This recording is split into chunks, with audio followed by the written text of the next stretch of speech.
요양보호사 자격증 한 번 시험으로 끝내기 라니생가 요양보호 수업입니다. 35회 시험, 요양보호사 자격증 시험 잘 보셨죠? 그러면 우리 36회, 8월에 있는 36회를 목표로 다시 한번 처음부터 다시 달려보도록 하겠습니다. 그러면 오늘부터는 첫 번째 시간으로 해보도록 하겠습니다. 그래서 요양보호 대상자 이해에 대해서 설명을 드리겠습니다. 첫 번째 노년기의 특성에 대해서 설명을 드리겠습니다.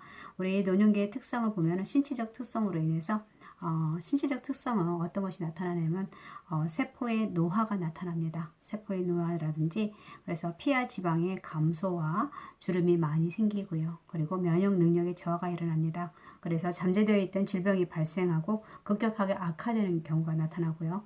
그리고 잔존 능력의 저하가 일어납니다. 잔존 능력의 저하라는 것은 일상생활에 적응력이 떨어지게 되는 걸 말하고요. 그리고 회복 능력의 저하가 와서 합병증이 쉽게 오고 그리고 사소한 원인으로 중증 상태가 되기도 합니다.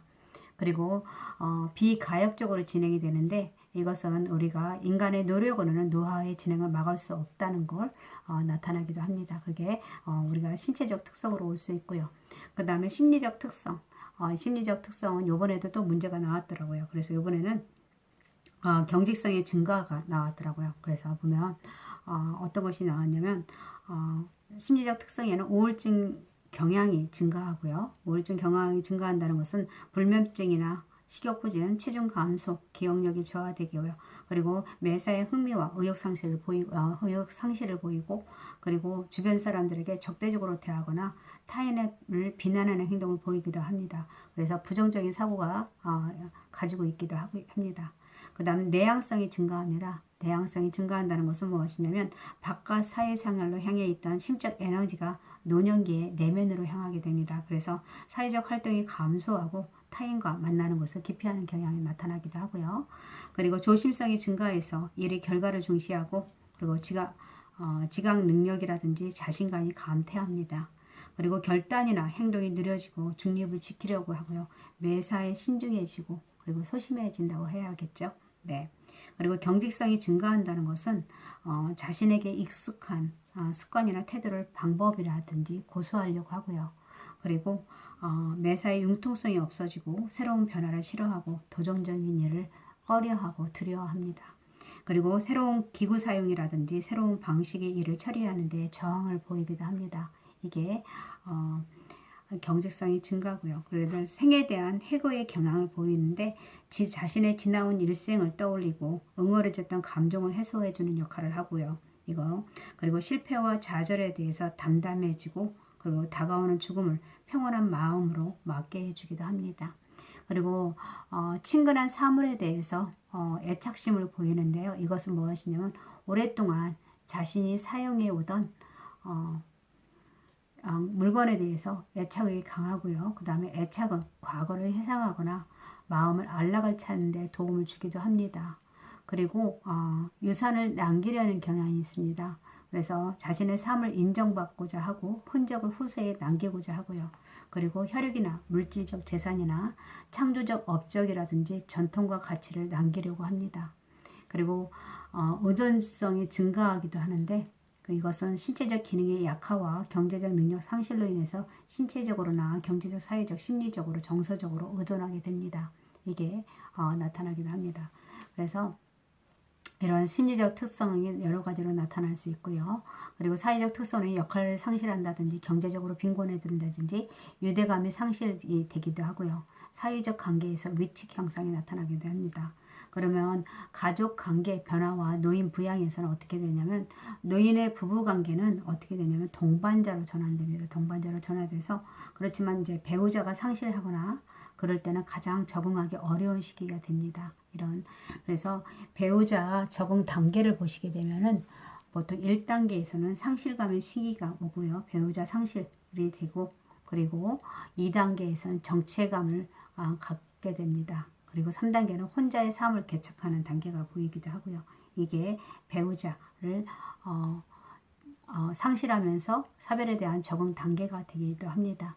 그 다음에 노년기, 그리고 노년기에는 자녀의 결혼으로 부부만 남게 되는데 이게 무엇이냐면 빈둥지 증후군이라고 할 수 있습니다. 자녀가 독립한 후에 부모가 경험한 외로움과 상실감을 표현하는 것이 빈둥지 증후군이라 할 수 있습니다. 그리고 가족 간의 세대 차이로 인해서 고부 갈등이 일어나고요. 이런 고부 갈등, 가치관과 세대 차이로 인해서 고부 간의 갈등이 일어납니다. 그래서 노인과 가족 간에 일어날 수 있는 문제점을 해서 고부 갈등이 될 수 있고요. 그리고 가치관과 세대 차이로 해서는 고부 갈등이 일어나기도 하고요.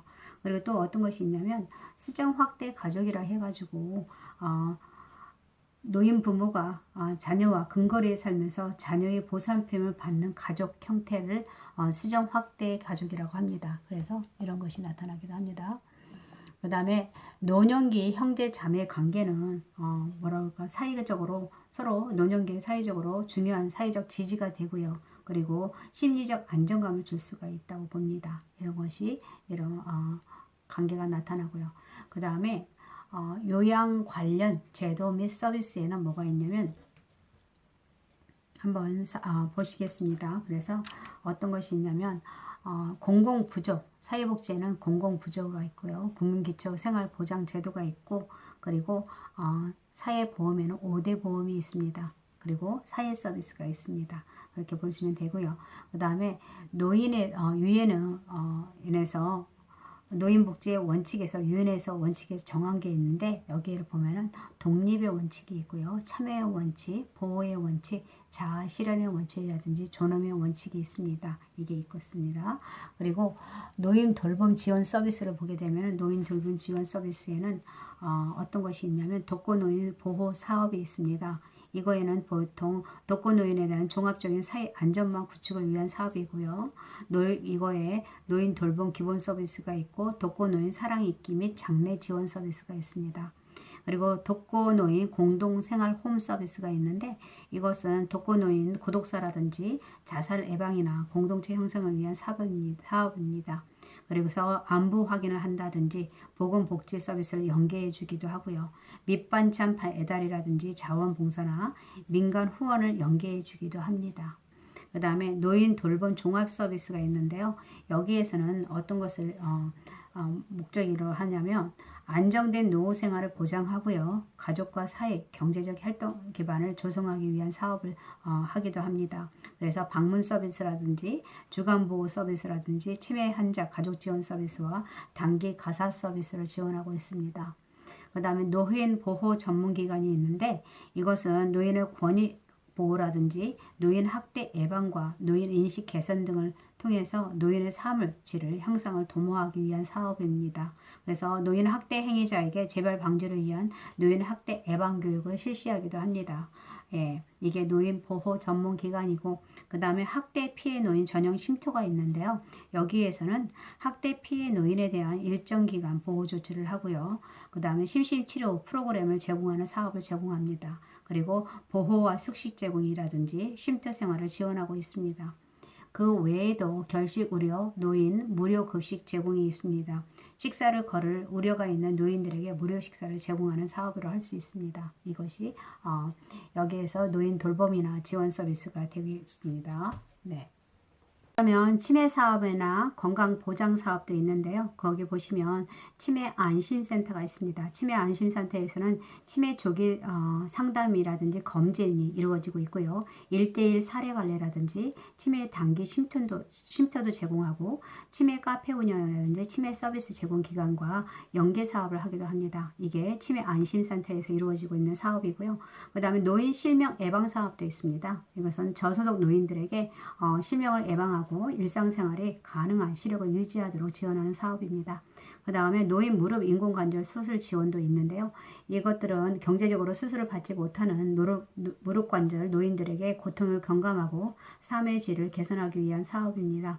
그 다음에 노인 건강 진단 사업도 있는데 질병의 조기 발견이나 치료로 노인의 건강을 유지하고 증진을 도모하기 위한 사업입니다. 이게 노인의 치매 사업 및 건강 보장 사업이고요. 그 다음에 있는 것은 노인 사회 활동이랑 그 다음에 여가활동 지원입니다. 여기서 보시면 노인 일자리 및 사회활동 지원 사업인데 여기에서는 다양한 일자리라든지 사회활동 지원을 하는 사업입니다. 그 다음에 노인 자원 봉사 활성화가 있는데요. 이것들은 뭐냐면 노인의 적극적인 사회 참여라든지 노인의 인적 자원을 활용을 극대화하기 위한 사업입니다. 그 다음에 경로당. 경로당 우리 많이 알고 있죠. 노인의 사회활동이나 여가활동 지원이라든지 지원의 공간 및 도구로 활용하는 사업입니다. 노인복지관은 지역사회 노인을 여가복지를 증진하는 사업입니다. 그래서 건강한 노후를 위한 예방이라든지 취약 노인 케어 라든지 아니면 기반 구축을 등을 위해서 성공적인 노후가 실현되도록 지원하는 것입니다. 그리고 노인복지관의 대상은 모든 노인이 될 수 있고요. 사업 주체는 시군구입니다. 예. 그 외에도 노인복지시설이 있습니다. 노인복지시설은 노인 주거복지시설과 노인 의료복지시설로 나눌 수가 있는데 노인 주거복지시설에는 양로시설이 있습니다. 양로시설. 노인을 입소시켜서 급식과 그 밖에 일상생활에 필요한 편의를 제공하는 시설이로 입소자 10인 이상이 되고요. 그 다음에 노인 공동생활가정이 있습니다. 노인에게 가정과 같은 주거 여건과 급식을 제공하고요. 그 밖에 일상생활에 필요한 편의를 제공하는 시설입니다. 입소자는 5인 이상에서 9인 이하로 되고 있습니다. 이게 노인 주거복지시설이고 그 다음에 노인복지주택이 있는데 이것은 노인에게 주거시설을 분양하고요. 임대해서 주거의 편의라든지 생활지도나 안전관리 등을 일상생활에 필요한 편의를 제공하는 시설입니다. 노인 아파트 같은 경우겠죠. 그 다음에 노인 의료복지시설인데 노인 요양시설과 노인 요양 공동생활이 있습니다. 여기에서 다 요양자가 들어가는 것은 의료시설이라는 거 꼭 알아주시기 바랍니다. 네. 그래서 보시면 노인 요양 시설은 도움이 필요한 노인을 입소시켜서 요양과 일상생활에 필요한 편의를 제공하는 시설이고 입소자가 10인 이상이 되고요. 노인 요양 공동생활 가정은 도움이 필요한 노인을 가정과 같은 주거 여건 그리고 에서 급식을 제공하고요. 그리고 요양과 일상생활에 필요한 편의를 제공하는 시설입니다. 입소자 5인 이상에서 9인 이내로 될 수 있고요. 그 다음에 노인 여가복지시설이 있습니다. 여기에는 노인복지관이라든지 경로당, 노인교실이 있고요. 그 다음에 재가노인복지시설이 있습니다. 재가노인복지시설 우리가 알고 있는 것들 지금 공부하고자 하는 것들 방문요양이나 방문요양, 수급자의 가정 등을 방문해서 신체활동이나 가사활동을 지원하는 재가급여이고요. 방문 목욕은 재가노인을 방문해서 목욕을 제공하는 서비스입니다. 요양보호사 2인이 되고요. 그 다음 주야간 보호라고 해가지고 수급자를 하루 중 일정 시간 동안 장기 요양 기간에 보호해서 신체활동 지원 등을 제공하는 서비스입니다. 그리고 단기 보호가 있는데 수급자를 일정 기간 동안입니다. 장기 요양 기간에 보호해서 신체활동 지원 등을 제공하는 서비스로 월 9일 이내라든지 연간 4회 정도를 가능하고요. 그 밖의 서비스는 뭐냐면은 복지연구를 말합니다. 우리나라 지금에선 복지연구만 하고 있고요. 수급자의 일과는 장기요양 서비스고요. 그래서 제가 복지 서비스가 아닙니다. 그래서 보시면 제가 급여의 장단점을 보시게 되면요. 시설급여와 일단은 장점은 재가급여 같은 경우는 평소에 생활하는 친숙한 환경에서 지낼 수 있다는 것이고요. 그 다음에 사생활이 존중되고 개인 중심 생활을 할 수 있다는 것이고 여기에 단점을 보시면 의료나 간호 요양 서비스가 단편적으로 진행되기 쉽다는 것입니다. 예, 재가급여는 그리고 긴급한 상황에서 신속하게 대응하기 어렵고요. 그러면 시설급여의 장단점을 보면은 장점은 의료라든지 간호 요양 서비스가 종합적으로 제공받을 수 있고요. 단점은 지역사회 가족이라든지 형제, 이웃하고 떨어져 지내기 때문에 소외되기 쉽고요. 개인 중심 생활이 어렵습니다. 단체이기 때문에 기관이기 때문에 시설이기 때문에 여러 사람과 같이 지내야 되기 때문에 개인 중심 생활이 어렵다는 것이 될 수 있습니다. 네. 그 다음에 시설 특별 급여 환급이 있는데 여기서는 우리가 보통 가족 요양비라든지 특례 요양비들이 있습니다. 가족 요양비 같은 경우는 뭐냐면 우리가 도서력 벽지라든지 장기 요양 기관이 현저히 부족한 지역들에서 천재지변이나 아니면 수급자의 신체나 정신 또는 성격상의 사유 등으로 인해서 가족 등으로부터 방문 요양에 상당한 장기 요양 급여를 받고 있는 경우 지급되는 현금 급여라고 할 수 있습니다. 우리나라에서 자가족 요양비 되고요. 특례 요양비는 아직 우리가 안 하고 있습니다. 그래서 특례 요양비는 장기 요양 기간이 아닌 노인 요양시설이나 기관 또는 시설 등에서 재가급여 또는 시설급여에 상당한 장기 요양급여를 받는 경우 수급자에게 지급되는 현금급여를 말하고 있습니다. 그래서 우리는 이것을 아직 안 하고 있고 가족 요양비만 하고 있다라고 알고 있으면 되고요. 그 다음에 노인 장기 요양 보험 제도가 있네요. 그죠? 장기 요양 보험 제도. 예.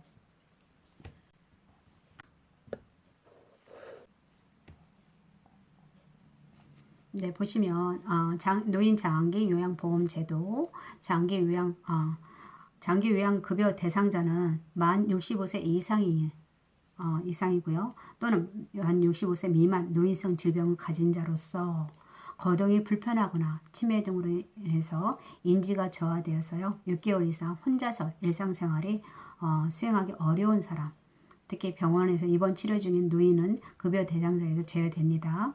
이런 사람들을 6개월 이상 혼자서 일상생활을 수행하기 어려운 사람들이 되고요. 그래서 여기서 말하는 것은 이제 노인성 질환으로 치매라든지 파킨슨병, 뇌혈관 질환, 뇌졸중이나 뇌경색, 뇌출혈 등을 포함되고요. 그리고 이런 사람들이 노인성 질환을 포함하고 말하고 있고요. 그 다음에 여기서 장기요양보험자는 국민건강보험공단입니다. 그리고 수급자, 가입자는 국내에 거주하는 전 국민을 들 수 있고요. 그 다음에 보시면 혈관성 치매로 신체활동이 어려운 40세 남자 장기급여 가능합니다. 그리고 결핵으로 거동이 불편한 70세 남자 네, 가능하죠. 65세 이상이라고 했으니까 신체활동 어렵다고 했으니까 뇌경색으로 신체활동이 어려운 50세 여사 네, 뇌혈관 질환이죠. 노인성 질환이 포함되기 때문에 가능합니다. 그 다음 파킨슨병으로 일상생활이 어려운 50세 남자 여기서 여기 노인성 질환입니다. 노인성 질환에 파킨슨병이 포함되니까 여기서 나이가 안 되지만 포함이 됩니다. 그래서 급여 수급이 가능하고요. 그러면 어떤 것이 안 되는 건지 볼까요? 한번. 결핵으로 신체활동이 어려운 64세 여사. 신체활동이 어렵지만 나이가 안 되네요. 그죠? 뇌혈관 병원에서 치료 중인 70세 남자. 네. 뇌출혈로 병원에서 치료 중인 뇌출혈로 병원에서 치료 중이라고 했습니다. 병원이기 때문에 안 되죠. 기초생활수급자로 관절염이 있는 80세 남자. 네. 관절염이 우리 노인성 질환에 포함이 안 되기 때문에 안 되네요. 노인성 난청이 있는 90세 노고 노인. 네. 일단은 노인성 질환에 포함이 되지 않기 때문에 이것은 장기요양 대상자가 아닙니다. 이렇게 알고 있으면 되고요. 그래서 보시겠습니다. 1번 문제를 보시면 노인들의 자신의 문제 해결의 방법이 옳지 않음에도 불구하고 체면 유지를 위해서 자기 생각대로 결정하는 노인의 심리적 특성으로 옳은 것은 이라고 했네요. 이거는 바로 우리 수업 시간에 했죠. 경직성의 증가죠. 경직성이라는 것은 자신에게 익숙한 습관적인 태도나 방법을 고수하고요. 새로운 변화를 싫어하고 도전적인 일을 꺼려합니다. 그리고 융통성이 없어지고요. 그리고 새로운 기구 사용이나 새로운 방식에 대해서 저항을 보입니다. 이게 맞고요.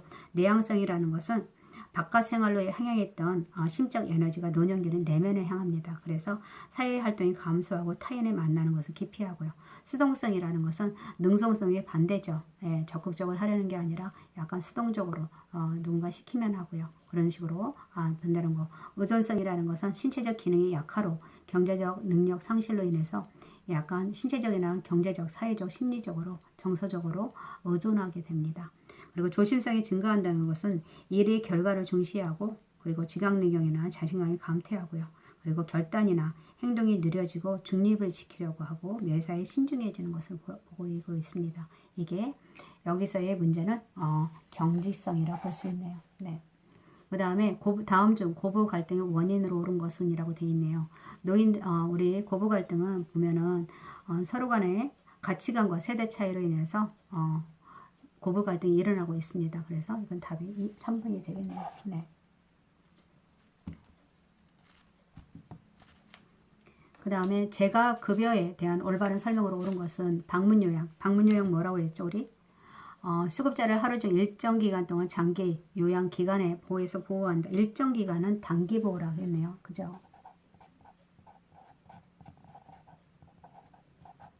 그 다음에 수급자의 가정을 방문하여 신체활동 및 가사활동을 지원한다. 이게 방문모역입니다. 방문요약.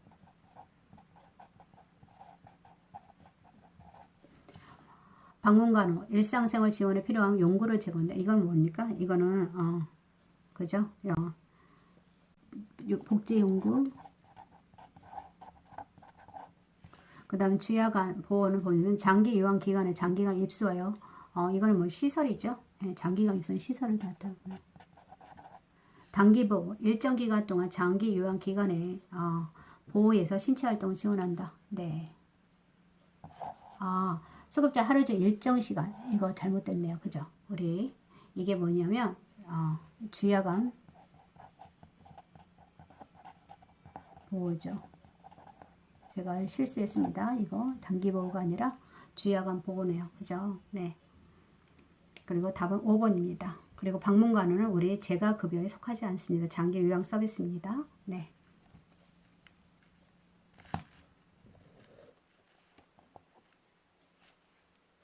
그리고 4번을 보시면 다음 중 심장 충격기 사용 방법으로 옳은 것은 이라고 했네요. 심장 리듬 분석 후 우리 순서를 먼저 볼까요? 일단 자동 심장 충격기를 가지고 오면 어떻게 합니다. 전원을 켜야겠죠. 전원을 켜고 그리고 심정지 대상자에 사용이 되고 이것들은 뭐 의식 있는 사람이 아니라 심정지 대상자에만 사용해야 되고요. 그 다음에 전원을 켜고 나서 심장에 패드를 붙여야 됩니다. 그래서 한쪽은 오른쪽 빗장뼈 쇄골 밑에 하고요. 그 다음에 두 번째 패드는 왼쪽 중간 겨드랑이 선에 해주시면 됩니다. 그리고 그 다음에 심장 리듬을 분석해야 되는데 분석 중이라는 음성이 나오면 심폐소생술을 멈추고 대상자에게서 손을 떼도록 합니다. 그리고 재세동이 필요합니다는 음성과 자동 심장 충격기에 스스로 충전하기 시작하고요. 그리고 자동 심장 충격기의 충전은 수초 이상 소요되고 있습니다. 그래서 그 다음에 가슴 압박을 시행하면 되고요. 그래서 가슴 압박 중단은 10초 이내로 해야 됩니다. 그리고 나서 그 다음에 심장 충격이 심장 리듬 분석이 되게 되면 심장 충격이 시행이 되는데 재세동이 필요합니다 라는 안내와 함께 재세동 버튼이 깜빡입니다. 그럴 때 모두 물러나세요 하고 신호가 나오면 물러난 후에 버튼을 눌러주시면 됩니다. 그리고 그 다음에 즉시 가슴 압박을 다시 시행하도록 하는데 이게 보통 충격 전달된 즉시 가슴 압박 30대 2로 시작을 하면 됩니다. 가슴 압박이 30이고 인공호흡이 2입니다. 그래서 그 다음에 자동 심장 충격기는 2분마다 심장 리듬을 분석하고 있고요. 이것을 119 구급대가 현장에 올 때까지 시작하면 됩니다. 그래서 보면 심장 리듬 후에 전극 패드가 아니라 우리가 분석은 언제 하냐면 심장 리듬 전극 패드를 부착하고 나서 심장 리듬이 분석이 되고요. 그리고 오른쪽 빗장뼈의 밑에 그리고 왼쪽 중간 겨드랑이 선에 전극 패드를 붙여야 되고요. 분석 중이라는 음성 지시가 나오면 분석 중이라는 음성 지시가 나오면은 모두 손을 떼서 대상자에게 손을 떼도록 하는 것이 좋고요. 재세동을 누르기 전에 대상자에서 몸으로부터 떨어진다. 이게 답이 맞겠네요. 그죠? 그리고 재세동 시행 후 심장 충격의 시행 후에 재세동 시행 후가 아니라 심장 충격 시행 후에 바로 가슴 압박과 인공호흡이 들어가야 됩니다. 이것은 30대 1이 아니라 30대 2가 되겠네요. 네, 그래서 답은 2번이 되겠습니다. 4번이 되겠습니다. 5번을 보시면 다음과 같은 상황일 경우 응급처치로 옳은 것은 이라고 되어 있네요. 사탕을 먹고 있다가 대상자가 갑자기 목을 조르고 괴로운 얼굴 표정을 하고 있고 목 안에 걸려있는 사탕이 육안으로 보인다. 이럴 때는 어떻게 하냐면 보통 이런 때 증상을 보면 갑자기 기침을 합니다. 그리고 목을 조르는 듯한 자세를 하고 있고요. 대상자가 숨을 쉴 때 목에서 이상한 소리가 됩니다. 그리고 가슴 부위에 호흡 운동이 보이지만 공기의 흐름을 적습니다. 이물이 육안을 보일 때는 어떻게 하냐면 큰 기침을 해서 뱉어내도록 하고요. 그리고 손을 넣거나 빼거나 구토를 유발하지는 않습니다. 저 큰일 나고요. 의식이 있는 경우는 대상자 목 뒤에 서서 목 뒤에가 아니라 몸 뒤에 서서 대상자의 명치 끝에 양손을 감싼 다음에 복부의 윗부분을 후 상방으로 힘껏 밀어 올립니다. 이게 뭐냐면 하임리히법입니다. 하임리히법이라고 하고요.